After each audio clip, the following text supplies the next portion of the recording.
But first, the City of Manhattan is offering free housing repairs to homeowners to try to get structures up to code. Channel 8 reporter Landon Reinhart has more. Sometimes it seems like it's too good to be true, you know, $25,000 to fix up your house, but that's really what it boils down to, as long as you meet the qualifications. The City of Manhattan is offering up to $25,000 worth of free home repairs to homeowners that fall under the income guidelines. $43,000 for one person, $49,000 for two, and so on.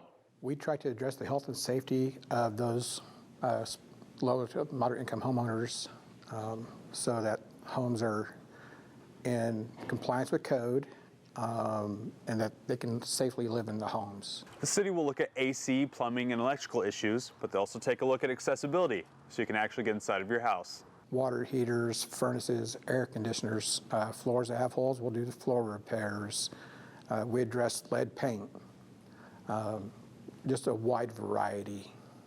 Repairs help more than those receiving the service. Keeping older homes in order is a lot cheaper than building new ones. The purpose is to sustain the supply of affordable housing in the community, which Manhattan has some of the highest housing costs in the state. More money, more homes, better looking Manhattan.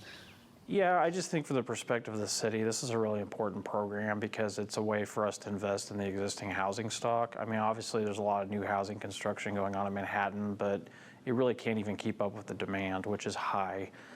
As a year-round program, there's no deadline for application. The worst thing is apply and not get accepted. That's the worst thing that could happen.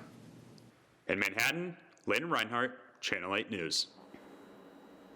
Applications for the free repairs can be found at the city's website, www.cityofmhk.com/housingrehab.